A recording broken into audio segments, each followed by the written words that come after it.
What's up, y'all? It is me, Tasha C, and welcome to the Tasha C Show podcast. Shout out to my YouTube and podcast fans, hugs, love, positive vibes, and all the other stuff. Here we are in Mid Monday, and also, I meant to say, not Miss Monday, May. Okay, the tongue tied. I'm jumping a couple days ahead. But anyway, also hugs and loves to the people who support me, both my platforms of YouTube and podcast. I'm more probably y'all join both, which it is Tasha C TV. Okay, and we're going to make this short. Now, it's 9:43 p.m., May the 2nd, 2020, Saturday night. So I'm just going to go ahead and do it now. Now, I was originally just going to read two articles, and I seen actually on Instagram not too long ago on the Jasmine Brand site that Shaka Khan had a message about please pray and prayer warriors pray for sister, for Betty Wright. And Betty Wright, like I said, I'm about to read about her. The best information I got from her overall, or gave like more thorough information, is actually from Wikipedia. So I'm going ahead and read about it. But also, like I said, we'll go ahead before and we'll put it in our prayers, power Bible stations, that she'll be healed, recovery, whatever is going on with her. But, just pray. I haven't seen, like you can preview some of the comments before you go, like, into a specific comment, or like post. And Beverly Model, former supermodel model Beverly Johnson was putting prayers for Betty White as well. So let's get into it. Before I get into reading about it, I don't know if I forgot to mention that actually on May the 7th at 7 p.m. Versus will be starting the females with, their, Versus thing. And Jill Scott and Erykah Badu will be in the first competition. And so get ready for your incense, some weed, some peace of mind, positivity, positive vibes, some chill. I don't know what it is. Some strawberries with cover on it. Snapping your fingers. Getting your chakras together. Just being positive vibes. So that would be pretty interesting. Hopefully, they send it. I'm just they haven't like worked together before. But before I get into this, they have like. There was a special on music, I forgot where it was, and there was a segment. Now, Jill Scott originally sang on the Roots popular song, legendary group, which I mentioned like some of the two top members. Now, Scott Storch was originally part of it, which, he's a producer, but Blackfall, who's the leader group, and, of course, Questlove, who's part of the band, whatever, they're like the two people at the top of my head that I can think on top of my head from the group. And originally the song that got like kind of mainstream. They're not the only song that had mainstream, but it was "You Got Me." Jill Scott originally sang the song. That's when she was starting to come out and get in her single career with her first album. Then they end up using Erykah Badu for like the vocals that you hear. You hear that song regularly. But they had like a live version of Jill Scott on the Brutes Flies album, because I actually had that album. And then there was a special on VH1 where they had both Jill Scott and Erykah Badu singing or taking turns together that verse. Okay, because since Jill Scott came out and Erykah was well known, and it's one of those type of things. So that's why. Okay. Anyway, let's go to Wikipedia to Betty White, and let's get on there. Like I said, keep you in prayers. Bessie Regina Norris, born December 21st, 1953, better known as stage name Betty White, is an American soul and R&B singer, songwriter, and background vocalist who rose into fame in 1970s with such hits as "Clean Up Woman" and "Tonight Is the Night." She also is also prominent in regard to the use of whistle register. I'm just going to tell you what the register, because I don't even know what the heck it is. The whistle register, also called a flute register, whistle tone register, whistle note, is the highest register human voice, lying above a modal register and falsetto register. Okay, one more sentence. The register has specific physiological production that is different from other registers, and is so called because of the timbre of notes that are produced from this register that is similar of that of a whistle. Okay, let's go back to that article. Okay. Now let's go early. Oh, okay, it went off there. Born in Miami, Florida, at Bessie Regina Norris on December 21st, 1953, Wright was the youngest of 7 children of Rosa Atkins Brady Wright and her second husband, MacArthur Norris. Wright began her professional career at the age of 2 when her siblings formed a gospel group, the Echoes of Joy. Wright contributed the vocals on the group's first album, released in 1956. Wright and her siblings performed together until the 1960s. In 1965, following the group's breakup, 11-year-old Wright, who was already using the name Betty Wright, decided to switch musical styles from gospel to rhythm and blues, singing in local talent shows until being spotted by a local Miami record label owner who signed her to her first label, Deep City Records. In 1966, at 12, she released the singles Thank You Baby and Paralyzed, which found Wright local fame in Miami. Oh, okay. In 1967, the team was responsible for discovering other local talents such as George and Gwen McCrae, helping them sign with the Austin Records label, a part of Henry Stone's TK Recording and Distributing Company. By first time around, her first album was released when she was 14. Her first single was Girls Can't Do What the Guys Do. While still in high school in 1970, Wright released Pure Love at the age of 16. Now let's go to Breakthrough. About a year later, Wright released her Queen of Woman. Okay, sorry, y'all. I know this is a bit this Queen of Woman, written by Clarence Reed and Willie O'Rourke when she was 17. What the heck? I've been thinking she's been a grown woman all this time when this song came out. I mean, that's not the first part we're hearing like these kids and they be sitting this grown and doing grown material. But okay, y'all know the song Queen of Woman. Most of y'all, Queen of Woman. Okay, you know. The record reached number 2 on the R&B charts, where it stayed for 8 weeks. It crossed over to the pop charts, peaking at number 6 and staying on the Billboard Hot 100s for 14 weeks. It eventually sold over 1 million copies and was certified gold on December 30th, 1971, 9 days after the singer turned 18. Wright struggled with a successful follow-up until 1972, when the single Babysitter, one of Wright's first compositions, reached the top 50 of the Hot 100 and peaked at number 6 on the R&B charts. Another hit that emerged during this early period was 1973, Let Me Be Your Love Maker, which peaked at number 55 on the Hot 100s and number 10 on the R&B charts. It was also the first instance after Babysitter where Wright showed off her powerful whistle register vocals. Another successful composition with the proto-disco number, Where's the Love, co-written by Wright with producers Harry Wayne Casey and Richard Finch from KC and the Sunshine Band. Wait a minute, ain't that Casey song? Do a Little Dance? Okay. This peaked at number 15 on the R&B chart, number 2 on the dance charts, and crossed over to the UK, peaking at 25, leading Wright to perform overseas. Wright later won the Best R&B Song Grammy Award for composition Where's the Love.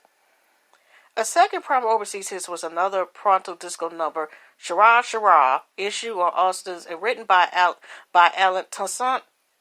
Both songs appeared on one of the Wright's most popular albums, Danger High Voltage, released released in late 1974. It would be on this album that Wright would have her most successful composition with the smooth soul ballad Tonight Is the Night, which Wright introduced her first sexual experiences. I remember they used to this is me myself, y'all. This ain't part of the thing. Now I remember this when she used to have the intro and she talks about it, and I think she would tell Mama when she was about to sing the song, and she was talking, giving background about how the song came out to be and stuff on one of them stations my mom used to listen to back in the day. It'd be gospel in the morning and it'd be blues at night type of station. Okay. The original version peaked at 28 on the R&B chart. 4 years later, Wright released a live version of the song. The remodeled version, which included now famous monologue, yeah, that's the part I remember. The portions of Wright's 1970 hit Pure Love peaked at number 11 on the R&B chart in 1978. In 1977, Wright discovered musician Peter Brown. In the same background, Brown says, You Should Do It and Dance With Me, where her vocals were prominently featured alongside Brown's. From the successful LP, A Fantasy Love Affair, Do You Want to Get Funky With Me? In 1978, she performed a duet with shot rocker Allison Cooper on the song No Tricks, and a year later opened for Bob Marley on the Reggae Star Survival Tour. All right, so Wright's other albums at the end of the 1970s were less successful. By 1981, as TK began to struggle, she moved on to a bigger label, Singing with Epic, where a self-titled album was released. The album was notable for the minor Stevie Wonder composed hit, What Are You Going to Do With It? The same year, she contributed vocals on Richard Dimples' Dimples album, especially the hit She Got Papers on Me. In 1983, she released the album Right Back to You, which featured compositions by Marlon Jackson of the Jacksons. In 1985, Wright formed her own label, Miss B Records, issuing the album Sevens the following year. In 1988, Wright made history as the first black female to score a gold album under her own label when her 1987 album Mother Wit achieved that certification. The album was notable for the comeback hits No Pain, No Game, and which returned her to the top 20 on the R&B charts for the first time in a decade, and After the Pain. No Pain, No Game, that's when I started hearing that whistle, that I guess what they're talking about at the beginning of the thing, but I remember that song. In 1990, she had a hit duet with Grayson Yu on a remake of Champagne's 1981, How About Us, and later range harmonies with Gloria Estefan's Coming Out of the Dark, which hit number 1 in 1991. Continuing to release solo material in the 1990s, her 1994 album Be Attitudes featured a remix duet of Marvin Gaye's Listen Lover. Since then, she has self-released several more recordings while still performing successfully as a live act. And I remember that song Coming in the Dark, Gloria Estefan, which is, what was Miami Shoutout, her husband. She's been kind of laid low for years, but I mean, the ribbon is going to get you, look up Gloria Estefan, living legend, classic, and that song Coming Out of the Dark, I remember because it was after her recovery and stuff, because she was in a severe car accident, I think I remember. Okay, the 2000s. In 2001, a compilation album, The Very Best of Barry White, was released, along with her first studio album for several years, Fit for a King. And in 2008, Wright was featured on a Lil Wayne album, a Lil Wayne track titled Playing with Fire. However, due to the lawsuit, the song was removed from the album online. In 2006, Wright appeared on the TV show Making a Band, appointed by Sean Combs, take that, okay, as a vocal coach for the new female group Danny Kane. I didn't see the episodes when she was on there. I only seen a couple of them when they kind of got their name and stuff for that series, personally. Okay, she now mentors several young singers has done vocal production for such artists as Gloria Estefan. That's a surprise. Jennifer Lopez. Okay, whatever. And John Stone. Along with co-producers Stevie Greenberg and Michael Mangan, Wright was nominated for a 2005 Grammy Award in the Best Pop Album category for producing John Stone's album Mind, Body, and Soul. That's interesting to hear. That's my first time hearing about her with Jennifer Lopez, and honestly, even the Gloria Estefan. Learn something new every day. Wright, Greenberg, and Manning also produced 2 tracks with Tom Jones' 2008 album 24 Hours, a cover of Bruce Steen's The Hitter, and More Than Memories, written by Stax legend Carla Thomas. The trio also produced the debut album by Diane Birch in 2009. In December 2010, Wright was given another Grammy Award nomination for the song Go, and on the Best Traditional R&B and Vocal Performance. In January 2011, it was announced that Wright will release her first album in 10 years. The album Betty Wright the Movie, credited to Betty Wright and the Roots, produced by Wright and Amara Questlove, just talk about the Roots, Thompson, was released November 15, 2011 on Miss B Records / S Curve Records. Betty Wright the Movie also included collaborations with Josh Stone, Snoop Dogg, Lil Wayne, and Lenny Williams. Surrender, a track from the album, was nominated for 2011 Grammy in the Best Traditional R&B Performance category. Vapes on the Vine, another track from the album, was sung by Lola at her official site. Okay. On New Year's Eve 2011, she appeared on a UK BB2 television channel on the Jules annual Hootenanny show, backed by the Jules Holland Ribbon and Blue Orchestra. She performed singles "Clean Up Woman" and "Shara Shara" alongside "In the Middle of the Game." Don't change the play from Betty White the movie. Okay. Okay. Several Wright's works have been sampled over the years by hip-hop, rock, and R&B musicians. The riff of "Clean Up Woman" has been sampled constantly from such as Africa Bambaataa, SWB, Mary J. Blige, Sublime, Willie D, and Chance the Rapper. Wright's first hit, "Girls Can't Do What Guys Can Do," was sampled for Beyonce's "Upgrade You." In 1992, Wright sued the producers behind "Cut Me Bad's" breakthrough hit "I Wanna Sex You Up" after claiming they used the sample live version without clearance and without permission, and sued for royalties. Wright won her case, winning 35% of royalties for the writing of the song. Yeah, if y'all listen to "I Wanna Sex You Up," it does have, like, you can hear the sample clearly of "Tonight Is the Night." And I just know they made one song, "Time Change," and it didn't seem like the group broke up. No, "Dream On, Dream Away" was only that, and it was a song, "Time to Change," and that didn't pick up as much. And then the group disbanded, and then they talked really about just the leader like 10 years later, or something like that, or more, and that's it. I don't know if the lawsuit had anything to do with the disbarring of the group too as well, but they really, besides "I Want to Sex You Up," I don't hear any other, didn't even hear too much after that. But okay. Oh, but other than that, y'all, I just okay, featured as an artist.